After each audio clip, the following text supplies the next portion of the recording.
Coming up on OC News, most of us have eaten there. Now there are concerns about the safety of the food, and it's a popular spot on campus. We'll have a full report. And the price of oranges might be going up. That's because of the cold spell we're having. And our very own style guru, Daniel Zamilpa, finds out what is really in this winter when it comes to fashion. OC News starts right now.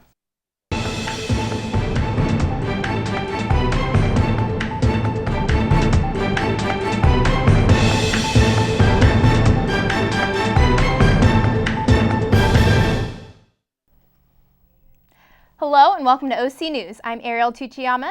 And I'm Ivana Nguyen.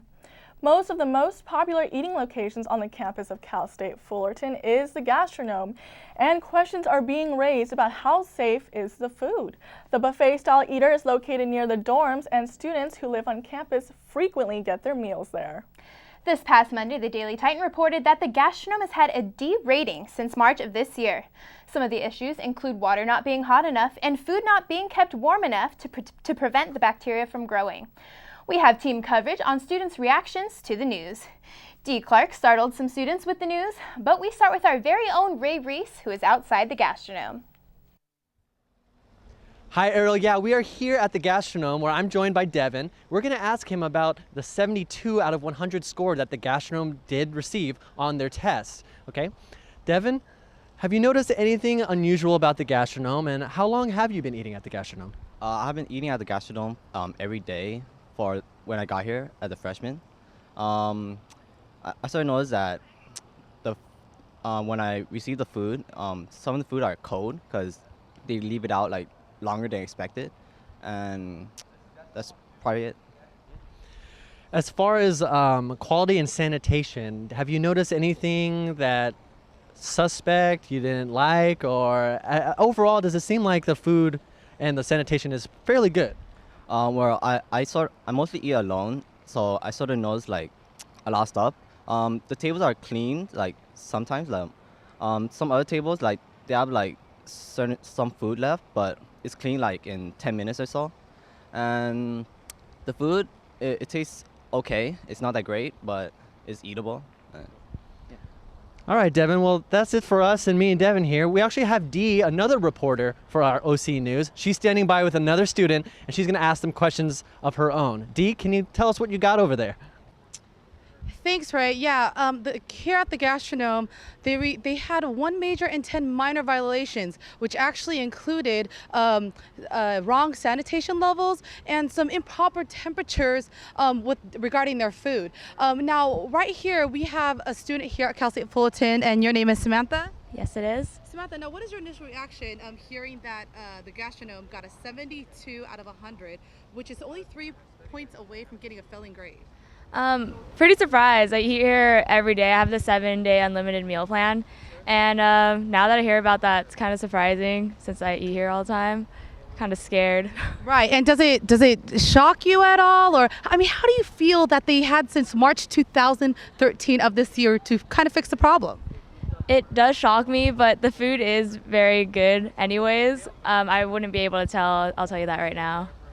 Okay, and so just this past July, the major violation regarding the sanitation levels was dropped from a major to a minor, so they actually didn't have to correct that problem, and they didn't. How do you feel about that? I don't know. I'm feeling a little bit iffy on this right now. Now that they haven't fixed it, I guess. I don't know if it is a huge problem, but it sounds like a pretty big problem to me. They should fix it, I think. Absolutely, we definitely agree. Now, Samantha, I see that you're going to walk in. You got that 7-day pass, and you're probably going to get something to eat. But I mean, are you going to be a little bit more careful? Maybe ask some more questions from now on, and maybe kind of research where you go, if in general. Yes, probably. Especially if I eat there a lot, I will probably like to look into it just to make sure that what I'm eating is safe. Okay, well, you know, I know that the Gastronome is close to filling, but we hope you don't fail your finals. Good luck with them. And Ray, so, November 30th was the last inspection that they had scheduled, but we do not know if that inspection was actually succeeded or not, if they were able to do that. We were unable to verify that information. However, we are reporting from Cal State Fullerton here at the Gastronome. I'm Dee Clark reporting back to you. Thanks, Ariel. Thanks, Dee. Now, we tried to get a reaction from workers and management at the Gastronome, but they refused to comment and were a bit hostile with us for just shooting outside the food establishment. Racing fans revved up their engines to pay tribute to actor Paul Walker and Roger Rodas, who passed away in a car crash last weekend. I was at the memorial and spoke with the attendees, and there's nothing but an outpour of love and support for the two. The sound of engines from a long line of souped-up cars filled the air where Fast and Furious star Paul Walker and friend Roger Rodas lost their lives in a car crash. Car enthusiasts united over social media to organize a public memorial held Sunday. Thousands of people have gathered in Valencia to honor the late Fast and Furious actor Paul Walker and his friend Roger Rodas, who died in a car crash last weekend. Behind me, you can see the actual crash site where people have laid flowers and gifts to honor the late duo.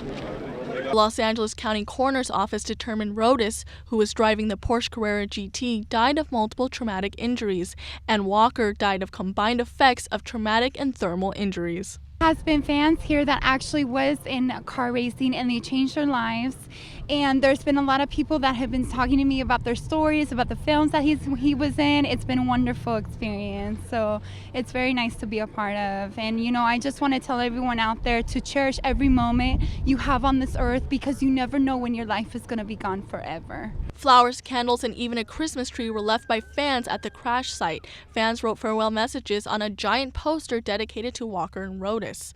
Cars that Walker drove in the Fast movies were also on display. The memorial was trending on social media, with fans sharing their own pictures. All my friends are here today because we're in a car club and we came to see Paul Walker's memorial and just to represent him and support him, because he was a really good guy and we loved all his Fast and Furious movies. Local church helped accommodate the thousands who attended the memorial, providing parking and food.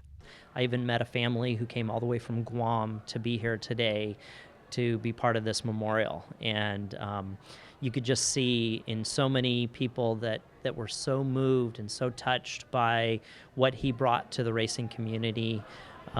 He was much more than a movie star. He was family to them. I'm inside North Park Community Church, where they are located right next to the car crash site, and they've been actively involved with the memorial, passing out water, coffee, and hot chocolate for those in attendance. This whole memorial was organized through social media by the fans, and the night ended with a car rally paying respect to Walker and Rodas. Walker and Rodas has had such a big impact on the racing community, and they will sorely be missed. In Valencia, I'm Ivana Nguyen reporting. The student-run newspaper, The Daily Titan, works hard to bring the campus community the latest news. Joining us in the studio to give us a preview of what's coming up tomorrow in the paper is photo editor Dylan Lujano. I'm back with your Daily Titan update with the news you need to know. From news, read about the plight of part-time professors and how frequent parties have affected University House Fullerton's first semester in operation. Opinion features a story discussing the university's decision to spend Access Campus funds on security upgrades for the C. Stanley Chapman House. The house, which is home to President Garcia, received over $300,000 in major reservations last year. In tomorrow's feature section, students can read our last edition of the semester-long series, How to Deal, and learn how to ace those finals. Some quick tips to survive your finals: eat well, healthy snacks keep you energized, get enough sleep, form a study group, and finally take a job around campus. Cardio can improve memory within 20 minutes. Brian Escalante's ASI's Wednesday concert coordinator tells us his plans on bringing diverse and popular artists to campus. Check out the detour section in today's paper for more about the man backstage. So that's what we're working on, and for all these stories and more, pick up the latest copy of the Daily Titan on newsstands now, and as always, visit thedailytitan.com. Back to you guys. It's been cold in California, with lows dipping down into the 30s. Farmers are having a hard time keeping the citrus crops alive. As Lacey Kroom reports, it could cause the price of oranges to go up. Has a $2 billion citrus industry that focuses on keeping supply up and prices down. Mild days and chilly nights are ideal for growing citrus fruits like oranges, but the freezing temperatures from this past weekend kept growers up all night protecting their trees. Of time. I don't think it's going to get cold enough to hurt the trees, but it could definitely harm, freeze the fruit. And we're doing everything we can to beat it. Once temperatures reach 28 degrees or below, growers use methods like watering the citrus trees and firing up the wind machine. Crop growers add water to the ground soil, which in consequence generates heat. The wind machine is diesel-powered and can reach a 15-acre grove. The wind machine raises the temperatures of the trees by a few degrees, which protects the fruit from freezing. Cut the fruit, check for damage. I mean, this is unscathed. It's perfect. I've got a great crew that's with me, but no, it's hands-on. Yeah, you got to be out here. In Southern California, growers at Glass Ranch expect minimal damage is done to their crops, meaning that so far prices will not increase at your local market. Reporting for Cal State Fullerton, I'm Lacey Kroom.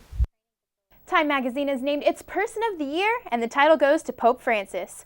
Jorge Bergoglio is the first non-European pope in modern times and the first Jesuit elected to the head of the Roman Catholic Church. Francis, 76, is said to be a humble saint and has made headlines with his challenge of tradition. The Pope was chosen among finalists including Miley Cyrus and Syrian President Bashar al-Assad. Kaiser Permanente in Anaheim has confirmed that a computer flash drive containing almost 50,000 patient files has gone missing. The drive, which contains patient information such as their names and birth dates, was last seen in September.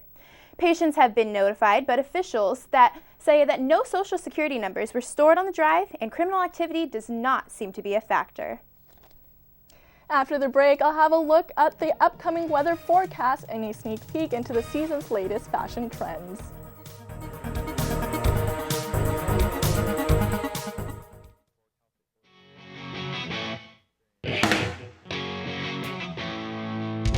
Titan TV is a student-operated facility maintained by students.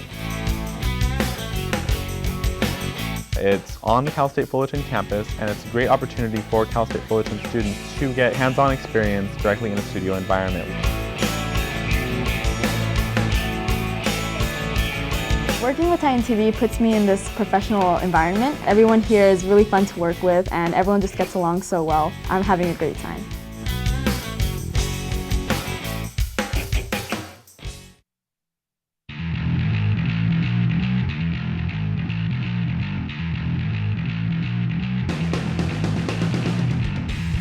Titan Radio is Cal State Fullerton's own radio station located in the basement of Pollock Library. Students can stop by and pick up an application during operating hours. Anyone who has a computer and internet can listen to us at www.titanradio.org. A lot of people who want to pursue TV and film usually start out in radio, so it's always a great opportunity.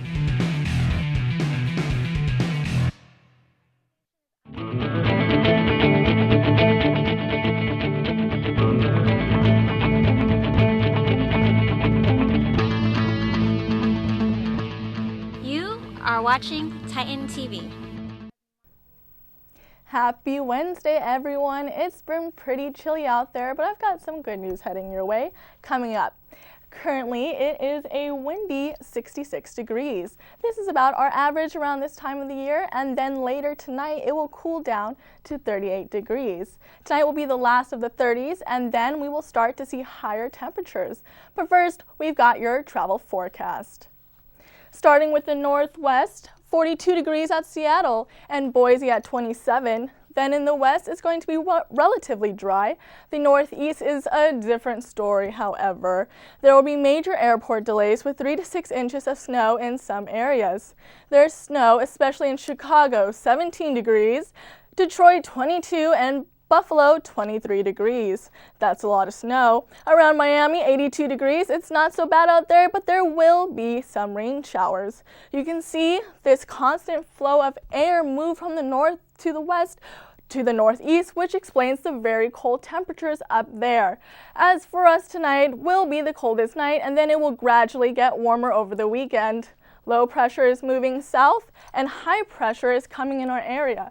If you think we're facing cold temperatures, think again. People in the northeast are facing power outages because of the snow, and just about 2/3 of the country is covered in snow. And since we're a part of the 1/3 that doesn't have the snow, we don't have any rain planned either for the next 5 days, and it'll be nice and sunny Tonight, you might want to bundle up though if you're heading out, but we'll finally get back up to the 70s during the daytime and low 40s in the night starting Thursday. Then Friday will be slightly cooler, and then over the weekend there will be a nice warm up. Saturday will be a nice 73 degrees and Sunday 74 degrees. There you have it. Thank you for watching OC News for your 5-day weather forecast. According to weather experts, many states are experiencing below normal temperatures. CNN's Holly Furfer gives us some tips on how to keep your kids warm before sending them outside. Winter temperatures have arrived early in many parts of the United States, and children are heading outside to go sledding, build snowmen, or just plain have fun. As you bundle up your kids, take a few precautions to ensure they're safe out in the cold. It may seem obvious, but dress your children in layers. That way, if one layer gets wet, they can remove it and still be warm. Wearing waterproof pants and jackets as the top layer is one way to stay dry in the snow. Cotton holds moisture, so wool is a better choice. And don't forget the mittens, hats, scarves, and waterproof boots. Spending too much time in the cold increases your child's risk for frostbite. The ears and nose, as well as the hands and feet, are the most vulnerable, so keep those well covered. The first warning signs are often a pins and needles sensation and numbness. Cold weather can also cause the body to lose heat faster than we can produce it, leading to a drop in body temperature called hypothermia. If left untreated, it can be life-threatening. For kids, it's a winter wonderland out there, so check on them often so they stay safe as they play. For today's Health Minute, I'm Holly Furfer. Our very own Daniel Zamilpa is out on the campus right now talking to students about their favorite winter fashion pieces and playing a little game of Who Wore It Best. Take it away, Daniel. Thanks, guys. I'm out here in front of College Park, and we're going to do a little bit of Who Wore It Best, Cal State Fullerton edition. Let's see what our students had to say. We have Leanne Rimes, Kim Kardashian, and Jennifer Hudson in the same Donna Karan dress. I have to say Kim Kardashian. Why? Because she fills out the dress, her style, that's her style, and her body looks good in the dress. I would personally say Jennifer Hudson. She definitely, she has curves, but they're not as big as Kim Kardashian's. So I feel that it just flows better and it's not as tight. Okay. I'd go with Jennifer Hudson. Why? I feel like the dress just complements her body shape. Kim looks a little thick, not to be mean. No, you can be honest. She's beautiful, but the dress isn't flattering. But Jennifer Hudson. Here's Miss Jennifer Hudson again, and Charlize Theron competing in this white Stella McCartney mini. Jennifer Hudson. It's falling on Charlize Theron. It's too big on her. Oh, it's a beautiful dress. I'd go with Charlize. Why? I think it complements her skin tone more than Jay had. And her hair makes her look more elegant. Awesome. And it's the battle of Naomi's for Naomi Watts and Naomi Campbell in this sexy leather Alexander McQueen dress. Naomi Watts, I think. Looks like it fits her better and kind of looks like it's her style. So that girl's a little too skinny. Naomi Campbell. It's definitely, she's fills it out more, the curves as usual, but it just fits her better, a little tighter, but still loose enough that it's not skin tight. I'd go with Naomi Campbell. Why? I feel like the dress looks exotic and Naomi Campbell nails it. Some of the biggest pieces for winter fashion this season are boots, scarves, and now that it's getting colder here at Cal State Fullerton, it's definitely time to bring those out. And our Titans are switching out their fall wear for winter pieces. Scarves, boots, those knit headbands.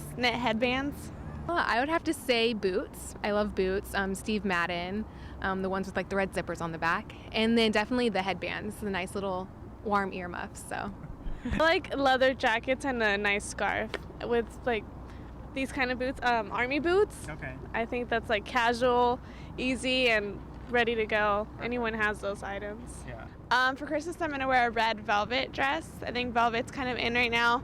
For New Year's, I have no idea, but something shiny. And sparkly for New Year's, definitely need to bring that out. And I love I don't even know what they're called, but they're tops that are tight on the waist and then they flow out. Peplum tops? Peplum tops. Yes, I love Peplum tops, so I'll probably be wearing that for Christmas. And with the holiday season coming up, you definitely want to bring out your blazers, your dresses. Think about colors like black, white, and maroon. And, you know, to jazz it up, bring a little bit of sparkle. Thanks to you. Back to you in the studio.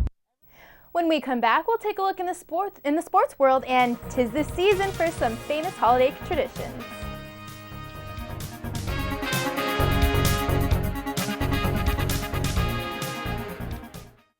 So, April, yeah? You know your charger's still using energy when it's plugged into the wall, right? Yeah, but that's not my charger. I don't even have a cell phone.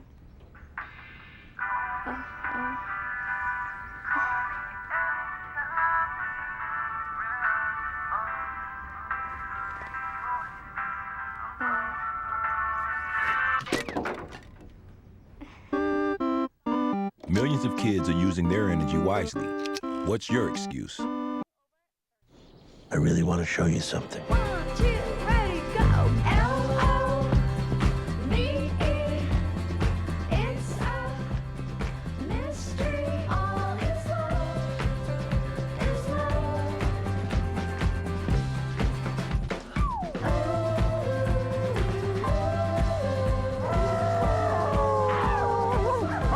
Did you play today? For great play ideas, visit www.smallstep.com. A preview of the Eastern Conference Finals, as well as the return of one of the game's biggest stars. With more on what took place in sports last night, here's Cyrus Palazban with a recap. Thanks, Ariel. Well, it was definitely a busy time in the sports recently, so let's get right to it, starting off with a recap of what took place last night in the NBA. The Lakers played their second game of the season with Kobe Bryant back in the lineup. However, they did drop their second straight home game, losing 114-108 to the visiting Phoenix Suns, Mike D'Antoni's former ball club. Bryant finished the game with 20 points in 29 minutes on an efficient night of shooting, going 6 of 11 from the field. This was definitely a bounce-back performance on Bryant's part, to say the least, after he opened up the season scoring just 9 points in a loss to the Raptors Sunday night. The Suns were led by Goran Dragic, who scored 31 points while dishing out 5 assists. With the loss, the Lakers fall to 10-11, while the Suns, a team that many expected to be at the bottom of the West, now improved to 12-9. Los Angeles will travel to Oklahoma City to take on the Thunder Friday night as the first of a 4-game road trip. The heavyweight fight between the two best teams in the Eastern Conference took place last night as the Miami Heat and the Indiana Pacers played the first of 4 regular season meetings. The Heat stormed out of the gates, taking an early 13-point lead midway through the second quarter. However, the Pacers' defense clamped down after allowing just 40 points in the final 30 minutes of the game, as the Pacers slowly chipped away at the lead and would go on to defeat Miami 90-84. The Pacers were led by their big men Roy Hibbert and David West. Hibbert had a team-high 24 points, while West scored 17 points and grabbed 9 rebounds. Miami's leading scorer was LeBron James with 17 points. However, James had a tough night by his standards, shooting 6 of 16 while turning the ball over 5 times. Indiana improves their overall record to 19-3, which is enough to earn them the best overall record in the league. These two clubs who played a 7-game series last May in the conference finals will square off once again a week from tonight in Miami. The Brooklyn Nets broke out of their losing ways last night with a 104-96 victory over the Boston Celtics. The Nets were energized by the return of Deron Williams, who had missed the last few weeks with a sprained right ankle. Williams returned and had himself quite a game, scoring 25 points on 10 of 15 shooting. This game also marked the first time Nets forward Paul Pierce had ever faced the Celtics. Pierce, who spent the first 15 years of his career in Boston, said after the game, "We wanted to come out and play well, but it's always a special place in my heart when I face the green." In the NFL world, the injuries continue to pile up for some unlucky teams. The Patriots confirmed yesterday that star tight end Rob Gronkowski will miss the remainder of the season with a torn ACL and MCL. Meanwhile, Redskins coach Mike Shanahan announced this morning that quarterback Robert Griffin will indeed sit out the final 3 games of the season to avoid any chance of a reoccurring injury from happening. Cal State Fullerton women's basketball team lost last night 79-52 at Iowa State. The Titans were led by Haley King, who scored 13 points and had 6 rebounds. The Titans next play on Saturday evening in a home game against Arizona State. Well, that's all the time we have today for sports, but stay tuned for a sports preview of games to come on the next edition of OC News. Back to you guys. Well, I'll definitely be rooting for the Titans. Thanks, Cyrus. Some families love Elf on the Shelf, while others love the tradition of making tamales. OC News' Monique Gonzalez talked to people about their favorite holiday tradition. Holidays are upon us, and many people continue to follow their family traditions. We went to the streets of Whittier to find out what some of them are. Our favorite, well, my favorite Christmas tradition is the shopping, the mall, the busyness, and family, and everybody just all over the place, just enjoying the time out and having fun. For Christmas, me and my family watch the movie Elf.